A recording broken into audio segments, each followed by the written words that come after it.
Pour clore cette émission de la littérature et de la vraie belle littérature, on est avec Michel Halberstadt, mon amie américaine. Je me suis régalé à lire ce livre, c'est tout à fait sincère, je le dis rarement aux auteurs. C'est un magnifique livre, c'est un livre sur l'amour, c'est un livre sur la perte de l'autre, c'est un vrai livre sur la vie que vous avez écrit. Je voudrais que vous nous fassiez d'abord le pitch de cette amie américaine, Molly, qui vit aux États-Unis, de cette petite Française de l'autre côté de l'Atlantique, et qui va apprendre que sa copine est dans le coma.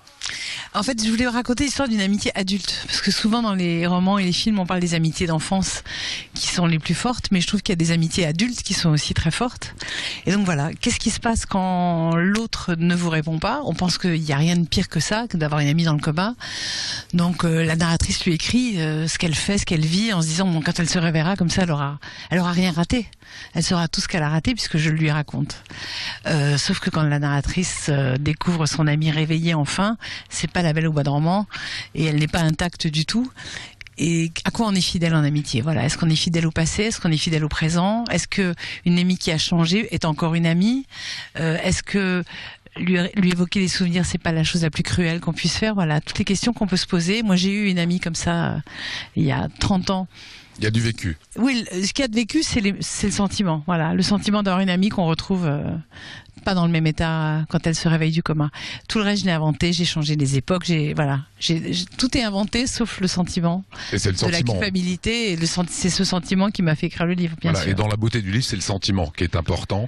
C'est très étonnant en tant que lecteur parce que la première centaine de pages, cette Française, je vais dire vous, racontez un petit peu cette histoire, vous lui racontez effectivement votre vie, votre quotidien, vos enfants, votre mari qui vous trompe peut-être, etc. Enfin voilà.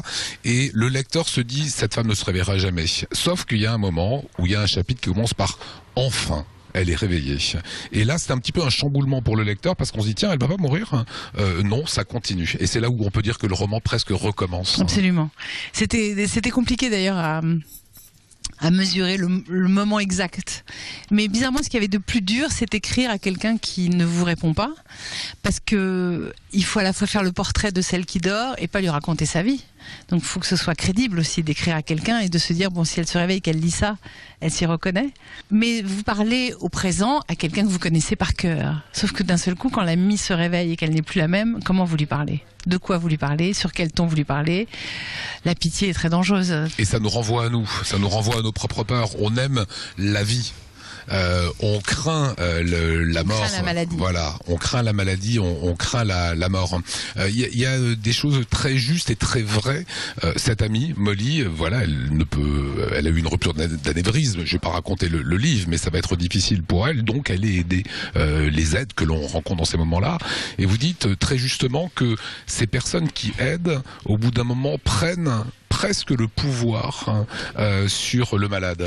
Mais de la même façon, et c'est comme ça que j'en ai eu l'idée, que les nounous prennent le pouvoir sur les enfants quand vous travaillez comme moi et que vous engagez des gens qui s'occupent de vos enfants quand ils sont petits. Il arrive un moment où les nounous prennent le pouvoir. Et je pense que tout simplement, quand vous dépendez de quelqu'un, la personne indéniablement et inéluctablement prend le pouvoir. C'est pas méchant, c'est humain.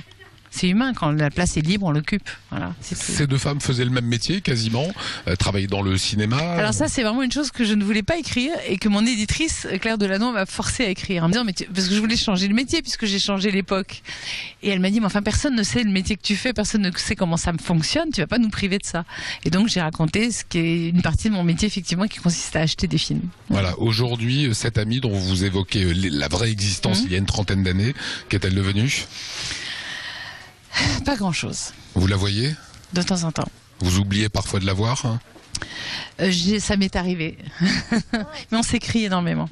C'est un livre très beau, voilà. J'ai passé. Pas triste, j'espère. Pas du tout. C'est un livre très émouvant. C'est un livre sur la vie, c'est un livre qui est gai, mais c'est un livre avant tout très émouvant. Et j'espère apaisé. Merci beaucoup. Merci à vous. Ça a été un plaisir. Fin de cette édition, on l'a terminée avec un beau moment.